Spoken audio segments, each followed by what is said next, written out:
بسم اللہ الرحمن الرحیم۔ السلام علیکم، امید ہے آپ لوگ خیریت سے ہوں گے۔ آج 5 جون ہے، جمعے کا دن ہے، 2026 سال ہے، اور ہم آپ کے لیے تازہ ترین خبریں اطلاعات لے کے آئے ہیں، جس میں کہ سب سے اہم پچھلے 24 گھنٹے کی بہت اہم ڈیولپمنٹس خاص کر کے ایران، پاکستان اور امریکہ کے درمیان جو میڈیشن کروا رہا ہے اس کے حوالے سے محسن نقوی صاحب جو کہ وزیر داخلہ ہیں پاکستان کے، ان کی ایک اور بہت اہم ملاقات، بلکہ 24 گھنٹوں میں 2 ملاقاتیں بشکیک میں اسکندر مومنی جو کہ وزیر داخلہ ہیں ایران کے، ان کے ساتھ ہوئی ہیں۔ اور یاد رہے کہ اس سے پہلے بھی جو اہم ملاقاتیں ہوئی تھیں وہ بھی اسکندر مومنی صاحب کے ساتھ، اور پھر محسن نقوی صاحب تہران کے دورے پر تھے، وہاں پر ان سے بھی ملاقاتیں ہوئیں، اور دیگر لوگوں سے بھی۔ پھر فیلڈ مارشل جو تھے وہ تہران پہنچے تھے، اور اب ایک مرتبہ پھر یہ 24 گھنٹوں کے اندر 2 ملاقاتیں، جس کی مختلف انٹرنیشنل آؤٹلیٹس جو ہیں وہ رپورٹ دے رہے ہیں، یہ بہت اہم ہیں۔ اور اس میں یہ کہا جا رہا ہے کہ خاص کر کے جو ہمارے محسن نقوی صاحب ہیں وہ اس میں ایکٹیو ہیں کہ کسی طریقے سے جو امریکہ کی طرف سے اب ایک مرتبہ پھر جو تجاویز پیش کی گئی ہیں، یا اس میں جو امینڈڈ ڈرافٹ ہے وہ واپس بھیجا گیا تھا کچھ دن پہلے، اس کے اوپر بات چیت کی جائے۔ اور ذرائع یہ بتا رہے ہیں کہ محسن نقوی صاحب جو ہیں اگر وہ اس پہ کامیاب ہو جاتے ہیں اس مرتبہ، تو وہ پھر فوری طور پر جو ایران کی طرف سے تجاویز ہوں گی وہ امریکہ جائیں گی۔ اور پریزیڈنٹ ٹرمپ یاد رہے کہ 2 دن سے مسلسل یہ کہہ رہے ہیں کہ اس ہفتے میں کوئی نہ کوئی معاہدہ جو ہے وہ ایران کے ساتھ طے پا جائے گا۔ اس کے اوپر بھی ظاہر ہے کہ بہت اہم معاملات ہیں، اور اس کے حوالے سے بھی ہم آپ کو بتا رہے ہیں، لیکن ساتھ ہی ساتھ ہم آپ کو آج بتائیں گے کہ آخری جو عباس راغچی صاحب کی گفتگو ہوئی علی خامنہئی صاحب کے ساتھ، اس کے اوپر بھی آج کے اس ولاگ کے اندر ہم آپ کو ذکر کریں گے۔ یہ یاد رہے کہ جو محسن نقوی صاحب کی اس وقت مصروفیات ہیں، اور جو دوسری طرف ایران کے اندر کل وہاں پر 10,000 لوگوں کا، لاکھ لوگوں کا جو ہے وہ جلوس بھی نکالا گیا، اور ایران کے اندر جو ریزالو ہے وہ بھی کم نہیں ہے۔ کل عید غدیر کے موقع کے اوپر وہاں پر بہت بڑی تعداد میں لوگ سڑکوں پہ نکلے، اور کل محسن رضائی جو کہ سپریم لیڈر کے ملٹری اسپوکس پرسن بھی ہیں اور ان کے جنرل بھی ہیں، انہوں نے کل ایک بڑا واضح پیغام دیا اس موقع کے اوپر۔ انہوں نے کہا کہ یا تو ہمارے ساتھ خلیج کے ریاستوں کے نام انہوں نے پیغام دیا کہ یا تو وہ ہمارے ساتھ ہیں یا پھر وہ ہمارے خلاف ہیں۔ انہوں نے کہا کہ اگر متحدہ عرب امارات اور کویت اسرائیل کے ساتھ ہے تو انہیں ابوظبی اور اس کے ساتھ ساتھ وہ بیان سعودی عرب اور عراق کو دے دینا چاہیے۔ یہ بیان خلیج کے ریاستوں کے 2 گروپوں میں تقسیم کرتا ہے، قطر اور سعودی عرب جو کہ حقیقت پسندی کا مظاہرہ کر رہے ہیں، جبکہ متحدہ عرب امارات، بحرین اور کویت ابھی بھی امریکی طاقت کے اوپر بھروسہ کر رہے ہیں۔ تو وہ یہ پیغام دے رہے ہیں کہ یا تو ہمارے ساتھ ہوں یا پھر ان کے ساتھ ہوں۔ اور یہ 2 علاقوں کی بات کی، انہوں نے کہا جی یہ سعودی عرب کو، اور اس کے ساتھ ساتھ جو ہے وہ آپ کویت کو ابوظبی اور بوبیان سعودی عرب اور عراق کو دے دیں۔ اور پھر یہ انہوں نے یہ بھی کہا کہ اگر اسرائیل بیروت کے مضافات پر حملہ کرتا ہے تو ایران شمالی اسرائیل پر 40 دن کی جنگ سے کئی گنا زیادہ طاقت کے ساتھ حملہ کر سکتا ہے، اور شمالی اسرائیل کے اوپر۔ اور یہ بھی انہوں نے کہا کہ ظاہر ہے کہ ان کی جو دفاعی طاقت ہے وہ اس سے پہلے کے سے کہیں زیادہ ہے۔ تو ایک طرف انہوں نے اسرائیل کو دھمکی دی ہے، دوسری طرف انہوں نے خلیجی ریاستوں کو کہا ہے کہ ایدر ود اس اور اگینسٹ اس، یعنی یہ میسج جو کہ یا ہمارے ساتھ رہیں یا پھر ہمارے خلاف ہو جائیں۔ اور پھر جو 2 علاقوں کی انہوں نے بات کی، انہوں نے کہا جی ہم اپنے جو یہ ظاہر ہے کہ ان کی جن لوگوں کے ساتھ، یعنی 3 جو ریاستیں ہیں عرب ممالک کی بھی یا GCC کی بھی، اس میں قطر، سعودی عرب، عراق اور عمان وغیرہ، یہ سب اس وقت جو ہے وہ سعودی جو امریکی ڈپینڈنسی ہے اس سے یہ بالکل آگاہ ہو چکے ہیں۔ ایران کے ساتھ ان کے تعلقات بھی ہیں، اور اس کے اوپر وہ مسلسل جو ہے ان کے ساتھ بات بھی کرتے ہیں۔ لیکن ابوظبی یعنی UAE، متحدہ عرب امارات، کویت اور بحرین، یہ وہ ممالک ہیں جو کہ اس وقت مکمل طور پر امریکی فورسز کے ساتھ اور اسرائیل کے ساتھ بھی ظاہر ہے کہ وہ کھڑے ہیں انڈائریکٹلی اور ڈائریکٹلی بھی. بلکہ عباس اراغچی صاحب نے جو انٹرویو دیا ہے اس کے اندر تو انہوں نے یہ صاف طور پہ کہا ہے کہ ابو دھابی یا یو اے ای جو ہے وہ ان کے خلاف مختلف حملوں کے اندر جو ہے وہ ملوث رہا ہے. اور یہ انہوں نے ایک بہت تفصیلی انٹرویو آج ان کا ایک چلا ہے، المدائن کو انہوں نے یہ انٹرویو دیا ہے اور اس کے اندر انہوں نے بہت تفصیل سے مختلف موضوعات اور سوالات کے اوپر جو ہے وہ بات چیت کی ہے. اچھا، پھر انہوں نے یہ کہا ہے کہ یہ ظاہر ہے کہ اس وقت جو ایران کا ایک ریزولو ہے اور ان کی جو ایک اس وقت اسٹرینگتھ ہے وہ پوری طاقت کا مظاہرہ جو وہ انہوں نے کیا ہے، امریکہ کو ریزسٹ کیا ہے. تقریباً پچھلے کوئی 95-96 دنوں کے ساتھ وہ امریکہ کے ساتھ لڑائی میں ہیں، اسرائیل کے ساتھ لڑائی میں ہیں، ایک ہاسٹائل انوائرمنٹ ان کو ہے، لیکن اس کے باوجود ان کے اندر ایک طاقت بھی ہے اور وہ اس کا مقابلہ بھی کر رہے ہیں. اور انہوں نے جو اپنی اسٹریٹجی بنائی کہ جن جن فضائی اڈوں سے ان کے اوپر حملے ہوتے ہیں وہ ان کے اوپر باقاعدہ حملہ ریٹیلیٹ کرتے ہیں اور ان کے اوپر حملہ آور ہوتے ہیں. اس اسٹریٹجی نے ایران کو بہت زیادہ مضبوط کیا ہے. گو کہ اس کے اوپر بہت سارے لوگ اس تحفظات کا بھی اظہار کر رہے ہیں کہ ان فضائی اڈوں کو یا ان ممالک کو کیوں ٹارگٹ کیا جائے. ایران یہ واضح کر رہا ہے کہ وہ ان ممالک کو نہیں بلکہ ان فضائی اڈوں کو جو ہے وہ ٹارگٹ کر رہے ہیں جو جہاں سے ان کے اوپر حملہ کیا جاتا ہے. ظاہر ہے وہ امریکہ تک تو نہیں پہنچ سکتے. اسرائیل کے اوپر انہوں نے اٹیک کیے، جب اسرائیل کرتا ہے تو اس پہ بھی حملہ کرتے ہیں، لیکن جو فضائی اڈے استعمال ہو رہے ہیں اگر ان پر حملہ کرتے ہیں تو وہ ٹیریٹریز جو ہیں وہ باقاعدہ وہ بیسز وہ امریکہ کی بیسز ہیں اور امریکہ کے اوپر اس کو حملہ تصور بھی کیا جاتا ہے. تو یہ یاد رہے کہ جو انٹرنیشنلی دیکھا جاتا ہے وہ یہ کہ جو ملک جس ملک کی بیس ہوتی ہے یا اس کو اسی ملک کی ٹیریٹری بھی سمجھ لیا جاتا ہے اور وہ ہوتا بھی ہے. تو اس لیے وہ جو اٹیک انہوں نے اس پہ کیے ہیں یا جو ریٹیلیٹ انہوں نے کیا ہے اس نے ان کو ایک پوری اس پورے اس کے اندر جو ہے وہ کافی زیادہ لیوریج اس کو ملا ہے اور یہ لیوریج وہ اپنا پورا استعمال بھی کر رہے ہیں. دوسری جانب یہ میں آپ کو بتا دوں کہ جو ایران کے عباس اراغچی صاحب وزیر خارجہ ہیں انہوں نے اسی انٹرویو کے اندر آیت اللہ خامنئی کے آخری گھنٹوں کے بارے میں بتایا اور انہوں نے بڑی تفصیل سے کہا کہ امریکی فوج کی موجودگی کے باوجود انہوں نے پناہ گاہ میں جانے سے انکار کر دیا. ان کے پاس اطلاع موجود تھی لیکن انہوں نے پناہ گاہ میں یا کسی بھی جو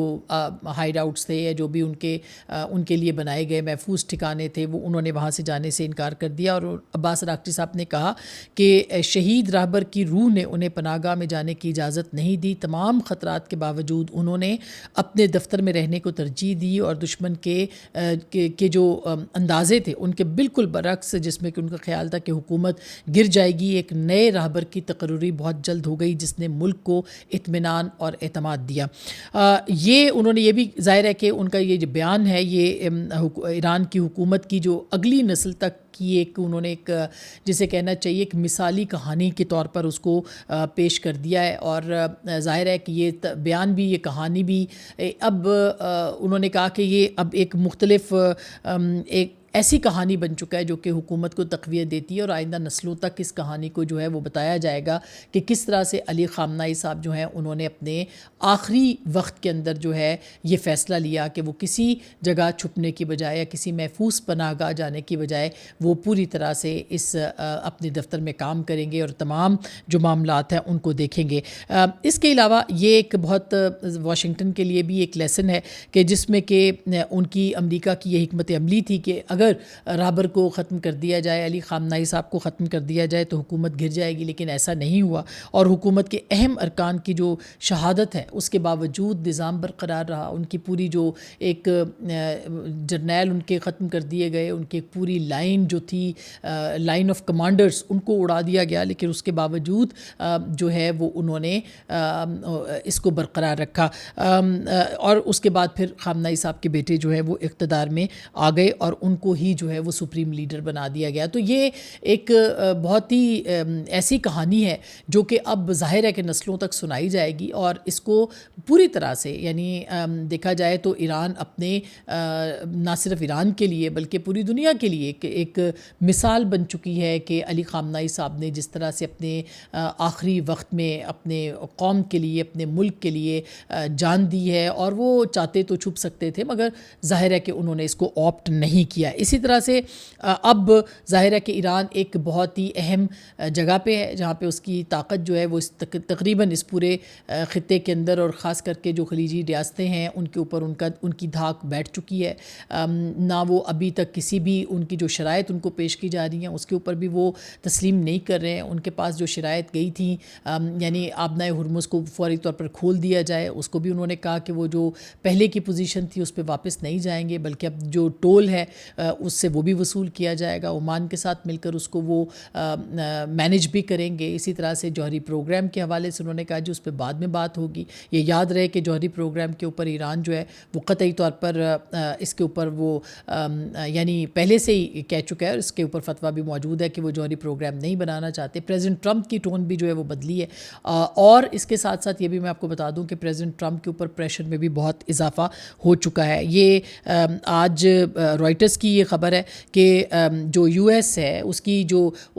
ہاؤس آف یعنی اس کا جو ایوان نمائندگان ہے اس نے ایک اور اس میں دھچکا لگا ہے. کل پریزیڈنٹ ٹرمپ کی جو اختیارات تھے جنگ کے حوالے سے وہ بھی ایوان نمائندگان کے اندر اکثریت کے ساتھ منظور ہو گئے, یعنی ان پہ پابندی جس کے اوپر کل انہوں نے بہت شور بھی مچایا, بہت تنقید بھی کی اور اپنے جو ریپبلکن کے 4 سینیٹرز تھے اس پہ پریزیڈنٹ ٹرمپ نے ان کو بھی تنقید کا نشانہ بنایا اور ان کو بہت ان کی لیدے کی. دوسری جانب جو ایک اور لیجسلیشن ہے وہ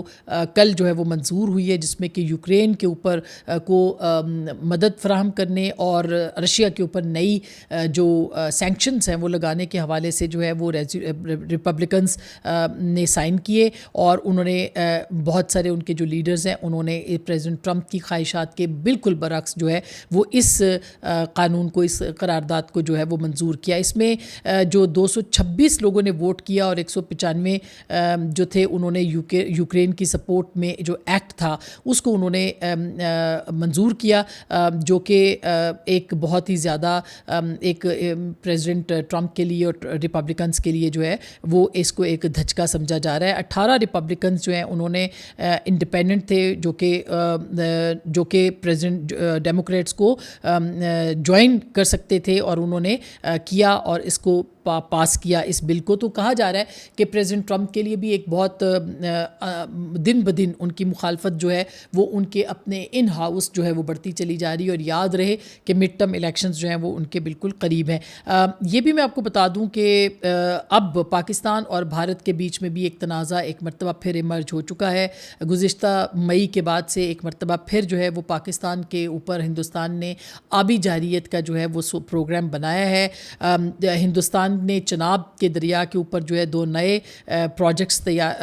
منصوبے جو ہیں وہ ان کے اوپر کام کرنا شروع کیا اور پاکستان نے کل اس کی بھرپور اس پر تنقید کی ہے. انہوں نے کہا کہ اقدامات پانی کے وسائل کو ہتھیار بنانے کے مترادف ہیں. دونوں پڑوسی ممالک کے درمیان دہائیوں سے یہ یعنی جو سنتاس معاہدہ اس کی خلاف ورزی انڈیا جو ہے وہ اس نے کی ہے. اور پاکستان کے وزارت خارجہ کے ترجمان طاہر اندرابی نے کہا کہ اسلام آباد سے دونوں پروجیکٹ کے بارے میں مشاورت نہیں کی گئی. انہوں نے کہا کہ یہ باؤنڈ ہیں کہ وہ مشاورت کریں گے. انہوں نے کہا یہ منصوبے سندھ تاس معاہدے کے فریم ورک کو کمزور کریں گے جو دونوں ممالک کے درمیان مشترکہ ندیوں کی پانی کی تقسیم اور انتظام کو کنٹرول کرتا ہے. ہندوستان نے اس سال 2 پروجیکٹس کا اعلان کر دیا اور یہ برقرار رکھا ہے کہ یہ دونوں منصوبے جو ہیں موجودہ معاہدوں کے تحت ان کے حقوق کے اندر ہیں. جبکہ باوجود اس کے کہ پاکستان میں جو پانی کا بہاؤ ہے اس پر اثرات شدید ہو سکتے ہیں اور خدشات بھی بڑھ گئے ہیں. پاکستان نے اس کے اوپر جو ہے وہ کسی قسم کا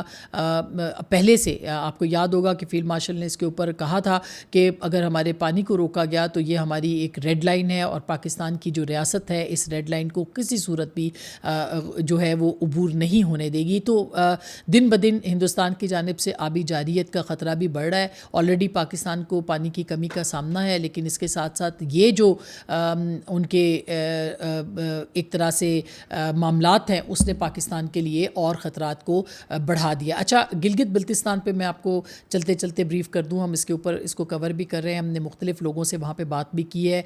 پارٹی پوزیشن کے حوالے سے بھی میں آپ کو بتا دوں تمام سیاسی جماعتیں جو وہاں پہ ایکٹیو ہیں اس میں پی ٹی آئی ہے, پی ایم ایل این ہے, پیپلز پارٹی ہے اور ساتھ میں تحریک استحکام